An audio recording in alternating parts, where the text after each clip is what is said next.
Hey everybody, well, welcome to the Tony Robbins podcast. We're smiling. Sage Robbins is smiling. I certainly am. Because today we are sitting down with a dear friend of ours who also happens to be the author of this new book called Finding a Way. Siri Lindley, are you out there? Can you hear us? I can hear you, and this is truly best day ever. Having the opportunity to spend time with the two of you who I love so dearly. So thank you for having me here, and I'm so looking forward to it. Well, Siri, it's such a treat to be with you. As Mary shared, you're one of our dearest friends on this planet, beloved sister. We've partnered on many projects, and I know that we'll get into that here, but just so incredibly moved and touched that you poured your life experience and your evolution and insights into this book, Finding a Way. We've already been texting and video messaging back and forth with you and Beck all morning, as often is the case for many mornings. Yes. But today it's a special occasion because we are going to be talking about your book, Siri, Finding a Way. We've got a lot of questions. We know you have a lot of answers. And we look forward to just talking about this with you, sister to sister, friend to friend, because this is a pretty meaningful book about a pretty meaningful life. Yes. So let's get into it. Well, thank you. Thank you so much. Thank you so much for those words. And I just want to say this book wouldn't be here if it wasn't for the influence and the examples set by all three of you. You're such a huge part of this. So thank you. Well, the third is Tony, and he will be joining and popping his head in here, I'm sure, shortly. I'm curious, Mary and I were having a conversation this morning. Why now, Siri? Why at this stage? Why, was Finding a Way and writing this? Would you consider it to be a memoir? Would you consider it to be a handbook? So I'll take you back just to a moment a few years ago when I was in the hospital and I was fighting for my life, and you all were there for me, which I so appreciate. But there came a time where things got really tough, and I didn't know if I actually was going to make it. And in that kind of a moment, you start reflecting on your life. And I started thinking about, if I'm not here tomorrow, am I happy with the life that I lived? Like, did I live life in a way that mattered? And I started thinking about the things that would matter most to me. And it had nothing to do with the things I achieved or the money I made, or it had to do with three things. And the first one was, did I love with all my heart? Okay. And what I meant by that is I thought, I want to know that when I loved someone, I told them. That when I loved someone, I showed them. I want to know that I loved myself, that I backed myself in every moment. I want to know that I loved what I did. And I thought, yeah, I've loved, but I can love on such a deeper level. The second one was, did I live fearlessly? Did I live a fearless life? And I looked back and yeah, I did in some ways, but still there were other things that I wanted to do that I didn't because I was afraid. And the third one was, did I make a difference? Did I matter? And I know that I did. I knew that I mattered. But did I really make the difference that I knew deep inside I was capable of making? And I hadn't.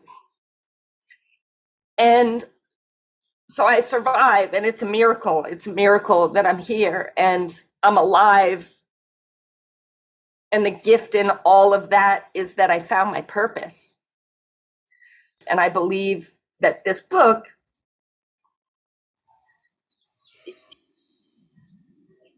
is my purpose.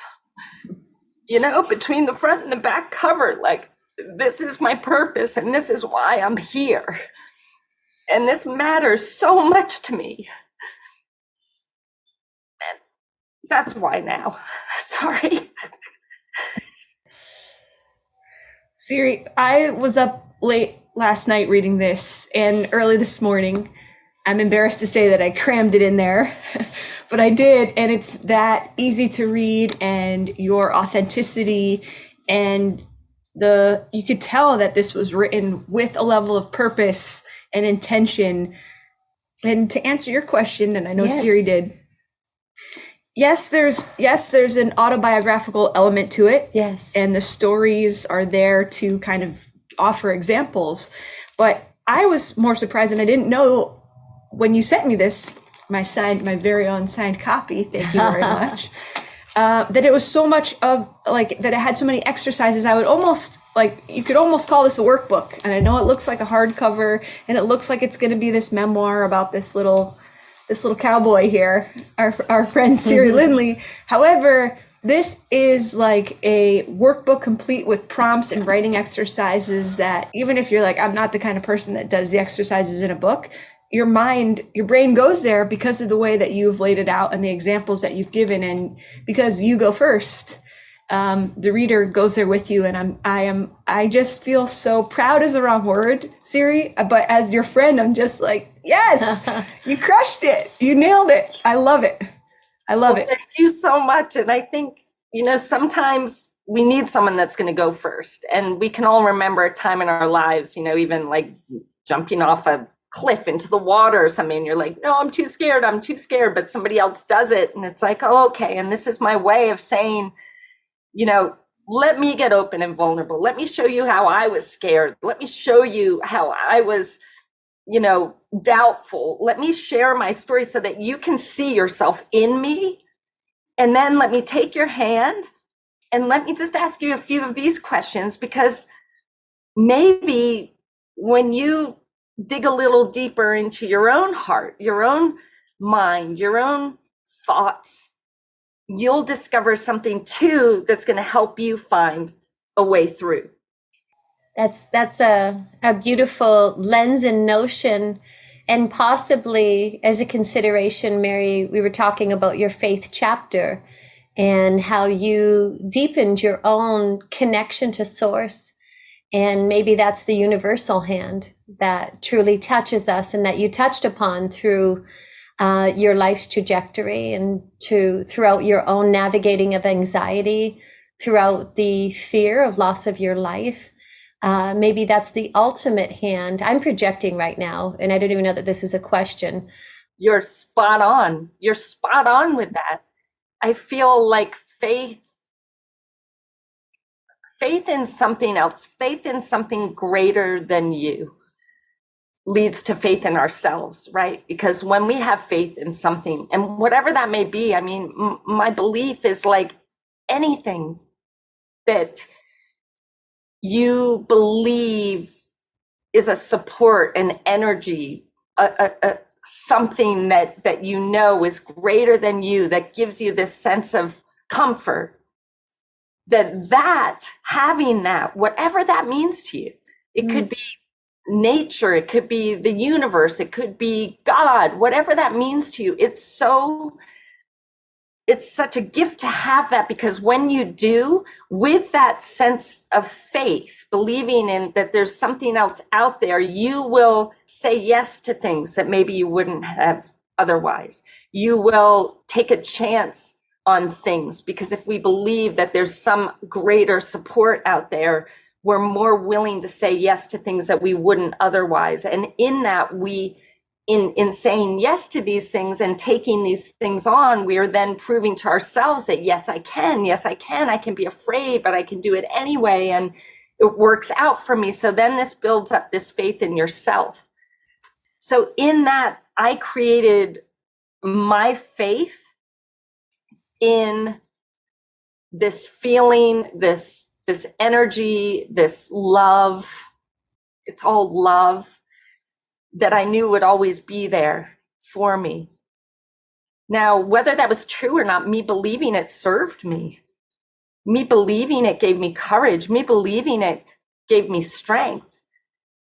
And so when I sometimes talk to people that say, oh, I don't have faith, it's like, but you do. You live your life with faith in the people around you and in yourself when you say yes to things. And if we can appreciate that sense that we have and I'll call it faith.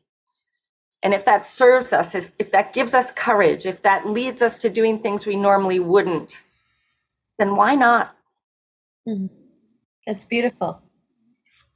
Faith is one of those things, Siri. I love the way that you organize this book with the power line all the way through.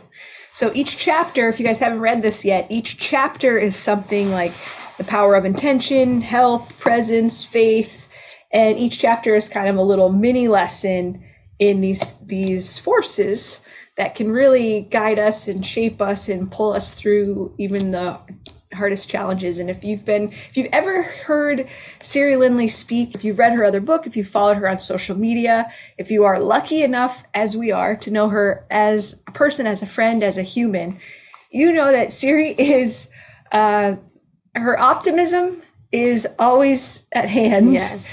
To the point that sometimes folks will say, like, hey, is this lady serious? Like, is she just like over the top, or this is, and we're like, no, this is really how she is. But Siri, I have to tell you, and I know you always kind of make the case, Sage, for having a little grit in our lives too. Yes. There was a line in here, Siri, that really, I think, when you're talking about your own vulnerability that you offered in these pages, one of the lines here, you say, like, what would I say to someone I love most if they were going through something tough? Would I say, come on, be happy, don't suffer, get your shit together?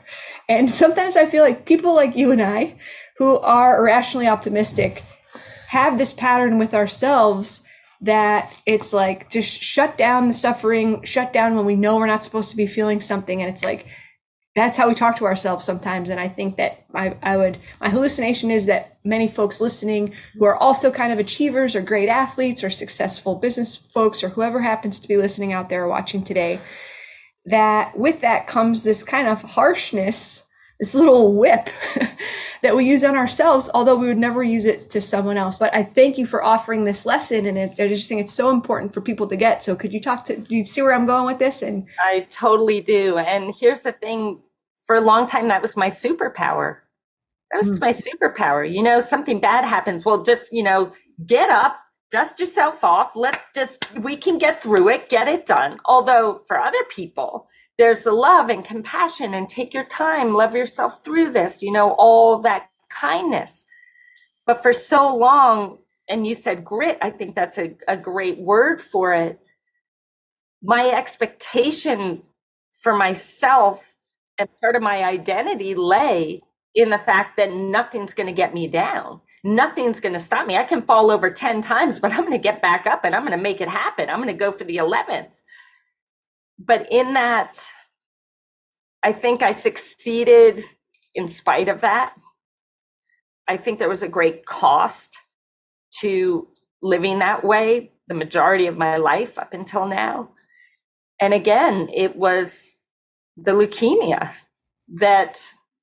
and it was Sage Robbins, who so many times, and in your own words, Sage, so beautifully expressed in it. There was like an acceptance of, Siri, like, you need to heal right now. Siri, I remember we were in Sun Valley for that Thanksgiving 2019 when we got the phone call from you and Beck about your diagnosis. You remember that? Yes, I do. And I'm wondering, I remember I was kind of a third party in the conversation, but I do remember that Sage got on the phone with you. Yes. We didn't talk about that. We were going to talk about this in this podcast, but I wonder if either of you are willing to, do you remember that phone call? And I know that it was Sage's intent right away to make sure that you loved yourself through this whole process and that you were about to witness parts of yourself that you maybe have never witnessed before. Would either one of you share what you remember about that fateful day? Well, you just hit it spot on, because I felt that from you, Sage. I mean, I felt that so deeply. And you gave me permission in that phone call. Not that I should need permission from someone else, but I did. I needed permission to, because I think I started out the conversation, which I think was important. And I said, look, this is going to be my most beautiful triumph. This is not the end. And I was all strong and all brave. And I seem to remember, Sage, and I want you to share your side, that you and Tony loved hearing that, I felt, but at the same time, it was like, hold on. Like, this, you didn't say it, but kind of like, this is a big deal. Yeah. And I'd love to hear from your side. Well, gosh, I certainly do remember that phone call. And Siri, I wasn't offering anything that I haven't walked myself. And I could hear in your narrative, in your story at that time, and I related because I have been her. I've been the one that I can push through, and I can, and I'm going to do this, and it's going to be this. And yet sometimes in that push, it doesn't always create that sacred pause. And for my own health journey, I've certainly had certain health circumstances that have really humbled me as well. And each time as I have healed, as I have shed, sometimes they were the patterns that were no longer serving. And I love how you communicated that of your own journey, of the acceptance of the parts of yourself, or at least the voice that was maybe saying, I can't. I don't know if I can do this. I remember you were at the hospital that time, and it was really, you were violently ill with throwing up and so forth. And just touching upon that, because we all, I think that's where it's just so relatable for those that are listening. And I love that you shared your trajectory, your path, because it's a universal path for all, or at least those that resonate with it, because we've all been in that place of feeling, I can't do this. And we were just speaking about this actually on our own podcast just recently, and allowing that to touch you, because when it does, it can also reconfigure possibly some patterns that were no longer serving. And what I hear from you is, and what I remember was a real birth of the energy flowing, allowing that energy to come back into you for you. And that's the, there's so many people that speak about self-love and self-care. And it's like, how do we do that? And that's really how it's done. It's an invitation for what we're extending. And it was because it was a must for you. You allowed what you so generously and graciously pour to so many. We're certainly the benefactors of your bright light. And it's a gift to have you as a friend. A dear, dear friend that we've laughed with, and we've cried, and we've shared some really beautiful moments, all of us. But it was beautiful to witness your own, I don't even know what the word is, but I guess the falling away of what was insincere at that stage for your own well-being, and the birth of something more authentic. And I love, even from that moment in that phone call, Mary, I'm so grateful that you shared that. Because watching like all that, your timeline since that stage, since that phone call, and how you serve your own well-being. Well, first of all, thank you for those beautiful words. And that was the opening on that phone call with you. There was that opening. And like I said, it felt like suddenly I was giving myself permission. And I think up until I had always, even it's an inclination I kind of had to fight a little bit, was wanting to take care of my wife and my mom. Yeah. Here I'm the one that's like, stepping up to the biggest battle of her life. But my biggest concern was taking care of everyone else around me. I wanted to know that they were going to be okay. Yes. My identity for most of my life was, I'm a light, I'm a love, I give, I'm never a problem, and I am never a worry. And then I get given this diagnosis where basically, maybe a 5% chance, apparently. Of living. Of living. Yes.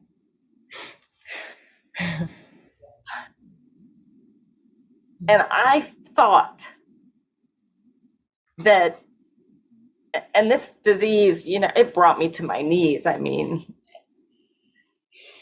I actually thought And I knew better, but I actually thought that because I was sick, I was weak, I certainly couldn't achieve anything, couldn't inspire people, couldn't give and give. I was on my hands and knees. Like all I could do was accept the help of others, receive. I needed to learn how to receive. So all the things that I thought made me lovable, all the things that I thought made me worthy, my ability to give and to please and to never be a problem and never be a worry, suddenly I'm none of those things. So I actually thought that the people that I loved me, you know, in my mind, and we all have the potential to do this. I don't care how far along we are on our path. You can still fall into the trap of thinking these things. And I thought, my wife's going to want to leave me, or she'll probably stay with me out of guilt. You know, they're just going to go away. But what I found instead is that they loved me more than ever. Yes. They showed me their love more deeply than they ever had. And what I realized for the first time in 50 years, I realized that I'm loved for my heart. You know what a powerful gift that is? And in that, I became free. In that, I became free to love myself in that way too. To love my will to live, to love even more than ever, you know, the people in my life, my friends, the simple things, the little things in life, you know, it set me free. I was called to love myself and take care of me first, because otherwise my ultimate mission at that time was taking care of everyone else. If I didn't take care of me first, I would fail in what I thought was the most important thing to me, which was taking care of them. Or you wouldn't exist. Possibly. Even more likely. That's right. Yeah. That's right. You know, how you define it, you know, the meaning that you give it determines how you're going to show up, right? And if I had listened to the statistics, or if my wife didn't tell me at the time, but if she had told me and I said, oh my God, this is the end, how would I have shown up? Yeah, maybe I'd be, you know, doing fun things with my family and telling everyone how much I love them, asking for forgiveness from people that I felt needed it.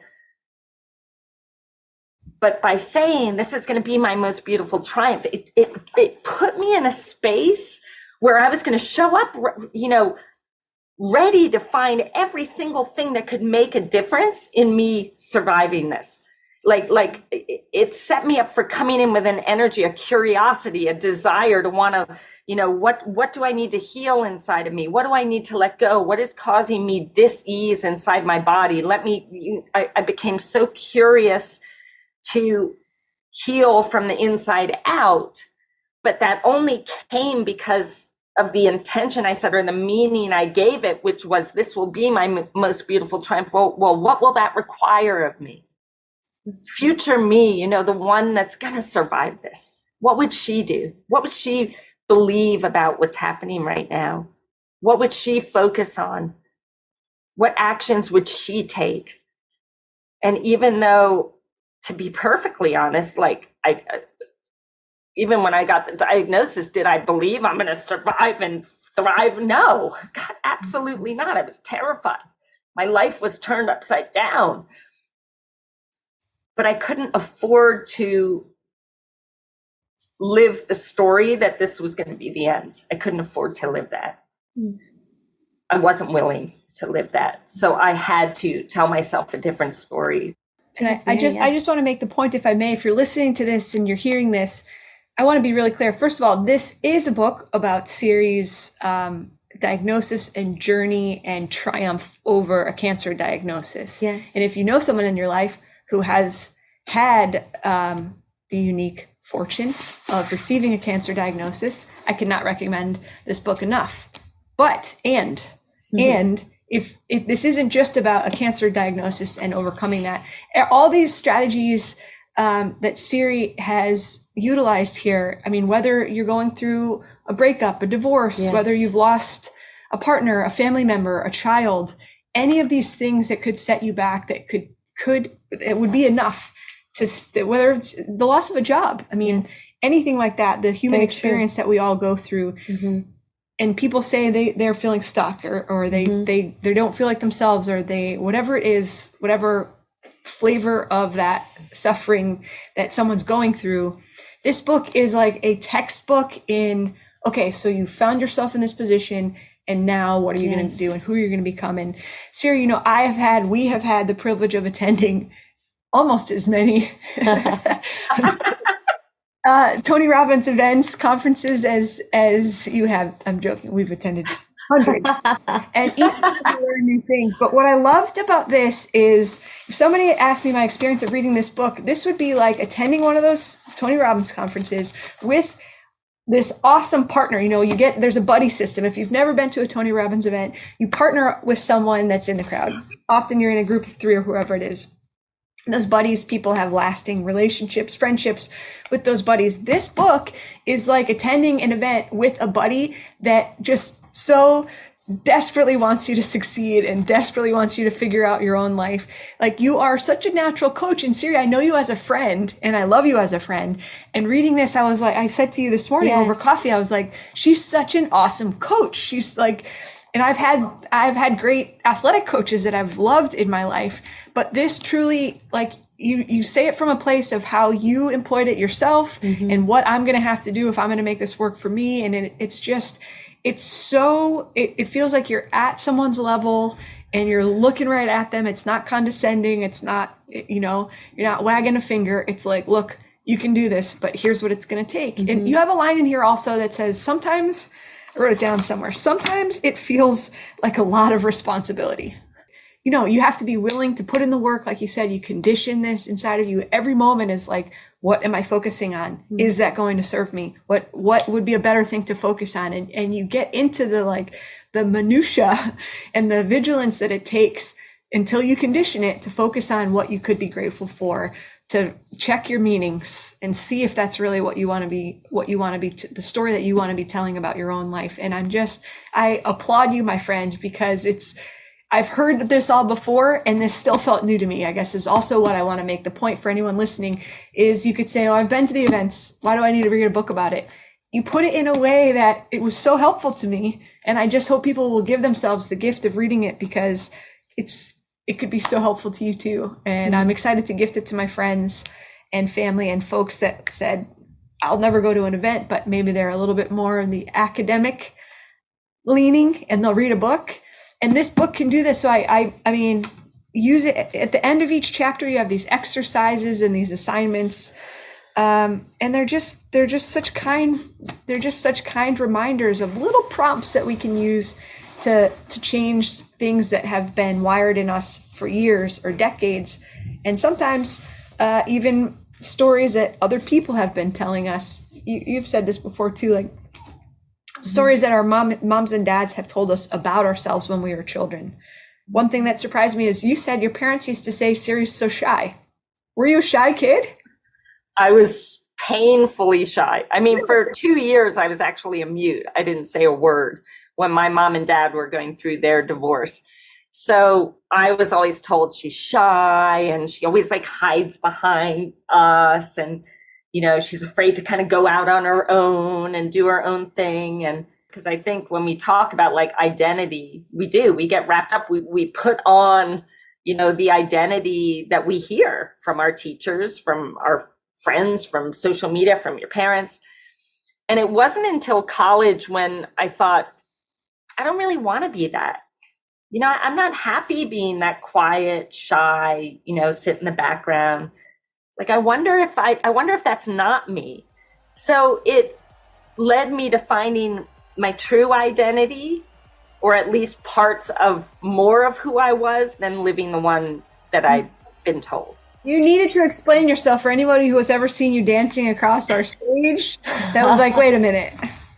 She was shy. I don't believe it. So I'm glad you gave us the backstory. What were you going to say? You got a question for Siri? No, I was just going to say one of the takeaways that really struck me from Mary this morning, after she did a deep dive of these last couple of days in your book, Siri, was how you honored your wife, Beck. And, you know, not only obviously that you love her so, but also just really seeing her own journey and including that lens when you wrote that book, because you saw her trajectory and shift from, the identity of being an athlete or triathloner and or triathlete, and sorry, however you say that, a triathlon, and all those different and the energy that took to hold that up, and then as life reconfigured and shifted, and just how you really shed light upon her as another example. Never mind the love of your life, and once again we know and beyond love, Beck. And so I was just moved to hear and to perceive how you conveyed not only your love, but how you perceive her. She's just, from the very beginning, it kind of made sense, but it didn't make sense. But there was just this knowing, again, like this faith that like this, I just know I don't want to live another day of my life without this woman in it. And in that, as we all know, we all evolve over time. So what brought us together, which was triathlon, ended up being something, and that's scary because we came together through triathlon. She was a professional triathlete. I was her coach. I know that probably doesn't sound very professional, but we fell in love. Mm. So when Beck and I got together, she was still racing professionally. And I had just been on the Tony Robbins podcast with you, Mary B, and Tony, peeing my pants on the other side because here's my greatest mentor. And it was this opportunity to say thank you. But after that, you all invited us to an event, to an Unleash the Power Within. And I just was like so excited. I couldn't believe I hadn't been to an event yet. I listened to everything, read everything, but I hadn't been to an event. And I remember saying to Beck, we're going to go to a Tony Robbins event. And she was very reluctant to join me. But she came, and I said, look, you can train all day. I'll be in the stadium or wherever we were, and you go train and just come like when you're ready. So day one, I'm in there like just loving every second. She shows up with a couple hours to go, and she's like, Day two, she trains a little less, shows up a little earlier. Day three, she's there like the majority of the day. Day four, she's like, this has changed my life. And the reason being is that at this point in time in her career, she'd been racing for like 20 years. And her body was breaking down. She wasn't enjoying it anymore. But her identity, her worthiness lay in being a professional triathlete. She was amazing, one of the best in the world, one of the fastest Ironman in the history.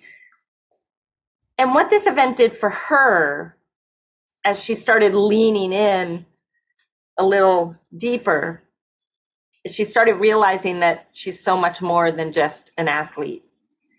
And I think so many of us put our identity in the work that we do, and that's it. So if that work is threatened, we feel like we've lost everything. When identity really is like, well, what else are you? Yes. My love for her, she has just been everything that I had dreamed of as a little kid. I came from family of divorce. I came, but I never lost my vision of what I wanted, this loving relationship where we're best friends and we do things together and we create things together. And suddenly I have all of that. And it's the ultimate gift. And it happened late. I wasn't in my 20s when I found her. I was in my 40s, and it's never too late. And I just feel so blessed to have her in my life. Love it.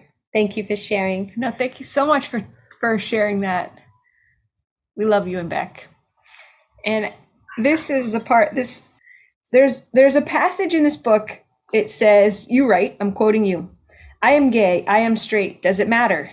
Does this really have to define who you are as a human being? Don't squash all of who you are into a tiny label that is only one part of you. Who else are you? Are you kind and loving, hardworking and committed? Do you have a great sense of humor? Are you a philanthropist? Do you love helping others? You are so much more than your career, so much more than your orientation, your political party, the size of your bank account. I love how you broke that down for so many reasons. And I love that about you. And I love that you are such a multifaceted, multidimensional being. I don't know. I just have this belief that does not define. I just want to be more than this one thing. And I think that we're so lucky to live at a time when then we could have this whole interview and that comes up only in the context of, tell me about the love that you share with the person that you share it with, and I honor you for that. And I would be remiss if I didn't acknowledge that one piece about you, because it's something that I do. I think it's part of the reason why we share the deep friendship that we do share. And I just love that you're just willing to just be everything and more. Well, thank you for that. And we all can do that. We all can choose that. I see a lot of professional athletes that struggle with retirement for that exact reason, that that's who they are. And they haven't become curious about what else they are. Like, what else are you? And what else can you do now? It's like, yes, you were a professional athlete and now you are going to step into this passion. So I think, for me in the beginning, I felt like being gay was a problem until I realized that nothing's a problem unless you label it as such. Like, I believe the story I wanted to live was that if I just am me, if I'm fearlessly, authentically me, that's where I can tap into my fullest potential. That's where I can create magic in my life. That's where I can find the love that I dream of. That's where I can find joy and fulfillment. So again, what story are you telling about who you are? And is that helping you take one step closer to everything you want? Or is a story that you tell about yourself taking you further away from everything that you want? Yeah, that's so true. Don't you feel that in the highest identity, it's like we're all children of God, and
this is the person I love.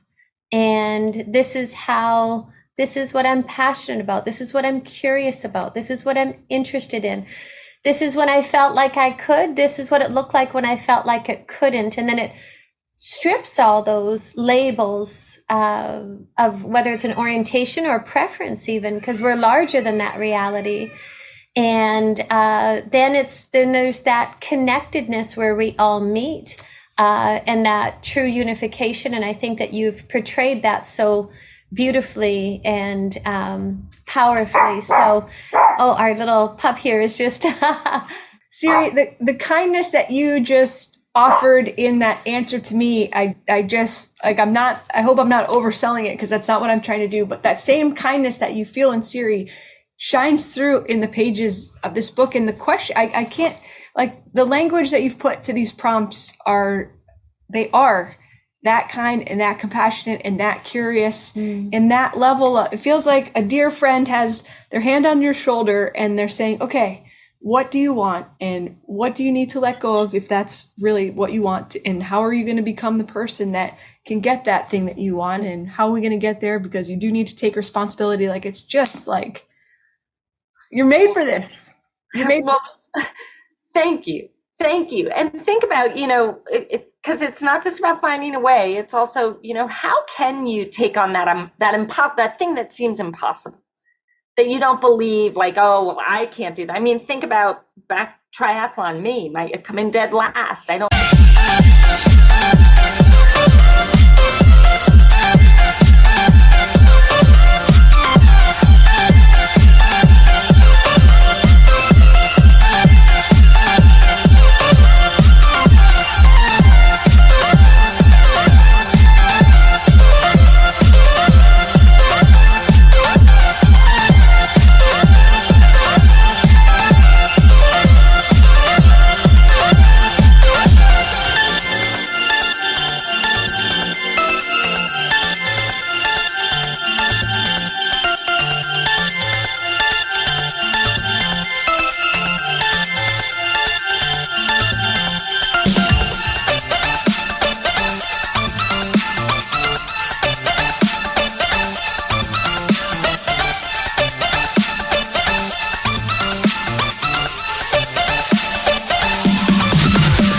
How to swim. I could have told myself the story that I don't know how to swim. I'm 23 years old. Geez, I love this sport, but it's not for me. How often do we do that? Like, oh, well, I can't do this, I can't do that. So because of that, I can't be this, or I can't have what I want. But tell yourself a different story, and tell a story that you want to live, not one that you don't. We got to take a time out, Auntie Siri, for a second. You got to say hello to someone. Hi there. Oh my goodness. Great to see you. Congratulations on your book, honey, and your new farm. Have it here. Tony, thank you so much. I just love you so much. And I was saying, your footprints are all over this. Your fingertips, or I don't know how to put it, but Well, your heart is all over it, honey. That's what matters. Where's your girl? Did I see her over there a second ago? I'm here. Hi. I came back up when I heard his voice. How are you? Love you guys. How you doing, Beck? Love you. I'm amazing. You look amazing too. You all just Look at you. glowing, happy, healthy, strong. And I want to thank you for taking this time. I know how precious your time is, and it just means the world to me. Oh, He just stopped by to say I'm congratulations. actually, I wanted to congratulate. I'm heading to do a seminar right now. Oh gosh. You're doing a seminar and you popped on here. Oh my goodness, Tony, you did not I'm have running late, but I couldn't stop and not say hi. I just want to say I love you. Oh, we all love Congratulations. you. Awesome job, kiddo. Awesome job. Amazing. Finding a way. Thank you Wait, so let much. me get a photo of that, can I? Of course. Please. Oh, Tony, and she's just so grateful you're writing the foreword. I mean, she brags about it to everybody. It's just I'm sorry, I amazing. don't brag. I'm not a You- bragger. well, I brag, But but I brag. Tony, it meant the absolute world to me, and I promise you that I'm following through with everything you wrote in that foreword. I follow through in this You don't have book. to promise me anything. It's who you are. I know That's right. I know who you are, honey. There's no effort in There's that. no We're effort. just You're just loving being you. you. I gotta go. I'm so sorry I'm late, but I just want to say hi. I love you so much. I love you so much. guys. Thank you, Tony. I love you. Siri, it has been an absolute treat to spend our afternoon with you, hearing and learning about what guided you to the precipice and the journey of writing this book. So we're just ever so grateful for you in our hearts and in our lives. Thank you for being one of the dearest friends that we know. Both you and your lady, we love you, and congratulations. And for those of you that are listening, if you pick this book up, I Go pray get this book. that it blesses your life, because this lady's true. Thank you so much to both of you. I just love you both so deeply, and I am forever grateful for your impact on me as a human being and the love you fill my heart with. So thank you both. What a blessing to share with everyone listening this book that means so much to me. Finding a Way. Finding a Way by Siri Lindley. Go get it. We found our way to you, and I'm grateful to God for that reality. And we love you dearly. God bless.